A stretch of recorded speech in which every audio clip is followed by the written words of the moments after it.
You're listening to The World at 8 with Lynn Moser. The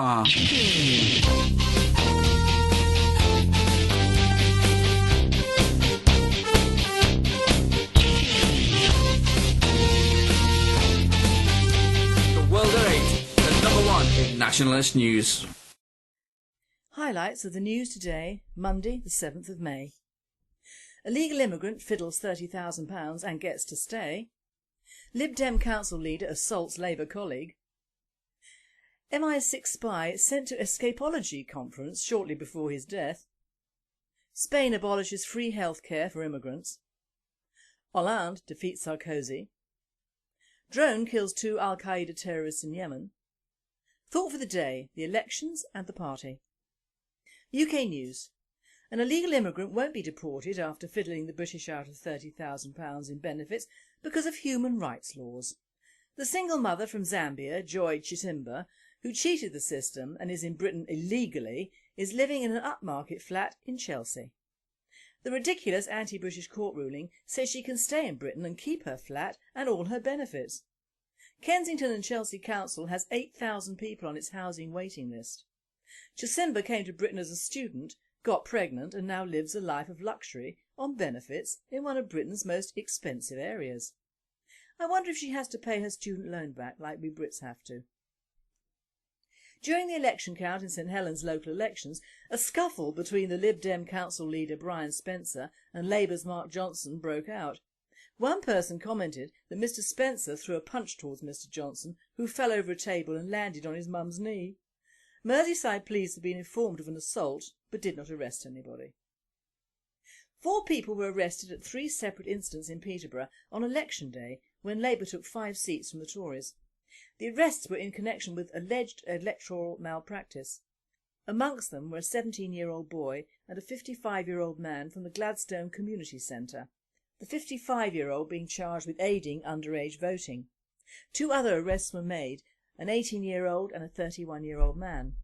They have been bailed and not named, which is highly suspicious as the police have launched 5 investigations over allegations of fraud in local elections amid claims that the system is wide open to abuse.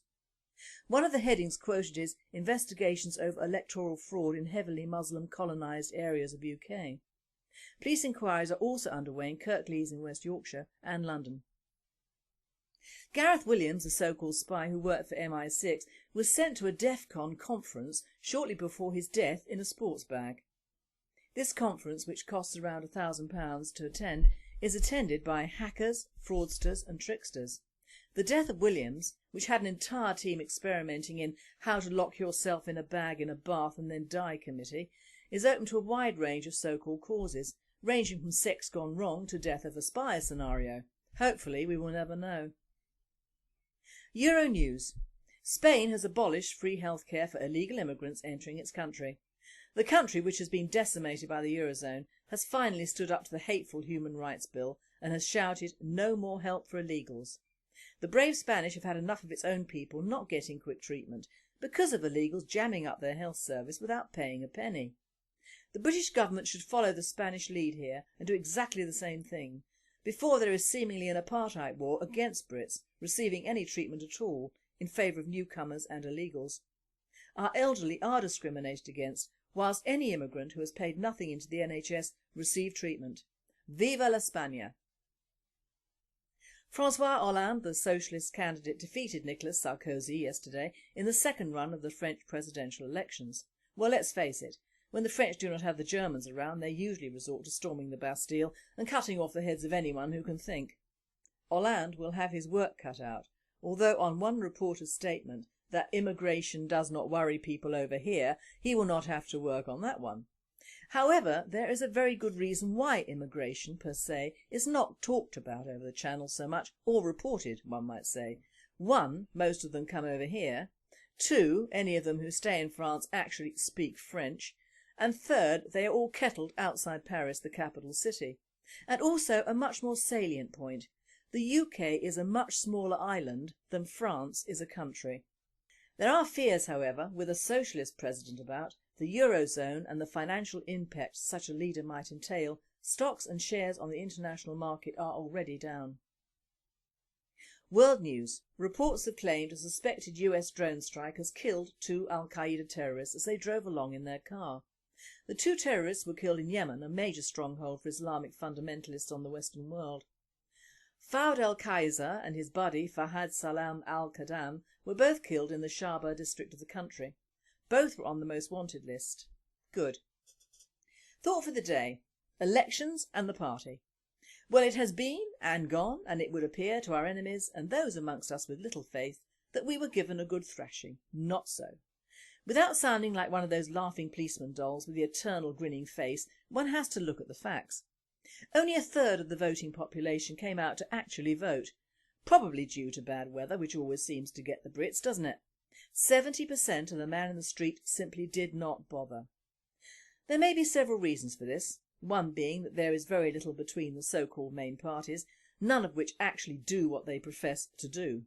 In fact, when Millipede was shown in a triumphal walk round Southampton, he was surrounded, literally surrounded, by a wide variety of ethnic peoples, in fact even more ethnic looking than himself, if possible. Now I may be getting down to the level of Baroness Wolsey when I say that Millipede does not look human. He looks like a dummy from a Wallace and Gromit movie.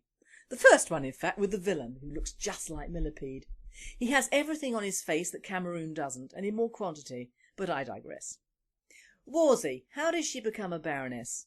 Who do I have to sleep with to get a title? A nice one, that is, not a rude one. I would have thought Begume better in her case, but I will quote what she said. She apparently told the BBC that it was interesting that a rise in UKIP candidates corresponded with a drop in the number fielded by its racist rival. Who's that then? Could she be referring to us, the British National Party? Well, she set off a time bomb with a UKIP spin doctor, and they have them, hordes of them. Gawain Towler, who wrote on Twitter to his 1,700 followers, "Bleep, Wazi, you bleep." He later apologised. Apparently the Tories have been left astounded by UKIP, who, although failing to take many seats, have appropriated what the Tories claim is the right-wing agenda and the anti-EU stance.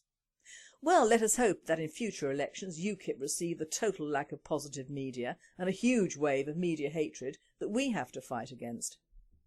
Let me make this clear to all. UKIP are not right-wing in any sense of the word. They are anti-EU, whilst most of them actually sit in the EU, and it is well known that Farage has taken the EU for a money pot. They make it public knowledge they despise the racist BNP, and I would think UKIP provides a very safe haven for people who do not have the courage of their convictions or the love of their country and heart. In short, a cowardly party and well deserving of cowardly ex-cons in my opinion. In fact, I am surprised that Wolsey hasn't joined them, but to see her and Farage in the same stall would make me heave, frankly. So we come down to the 30% who actually voted. Good for them, and the ones that voted for us an even bigger thank you. It is a miracle we got the votes we did and actually did rather well where we stood, considering the low turnout, general disinterest and the ethnic factor in London, which impacted hugely on our vote there. The media must know that London is a lost city. Due to the massive immigration over the last 20 years, district after district is falling to the so-called ethnic minority, who are in fact a majority in the areas they occupy. Margaret Hodge brought the bussing of ethnics in just before an election to a fine art in Barking and Dagenham. In fact, wherever the British National Party have good support, the opposing powers bring in their ethnic slaves. If they aren't African, they're Muslim or Asian. Most of the councils around London are Labour and staffed by immigrants, so they're home from home really. Although we have ethnic supporters and members in our party, to the vast ignorant majority of Brits we are racist. We are tough on immigration, and although I know it not to be true, somewhere in their minds they see soldiers going around house to house, rooting out ethnics and part ethnics and sending them off. Absolute rubbish, but fed upon by the UAF thugs and Marxists. And it works, doesn't it? The average white Brit on the street surely has the brain to see that our party is a recipient of selective thinking and voting. This is how the communists operate. They profess to accept all ethnic minorities, but watch and wait.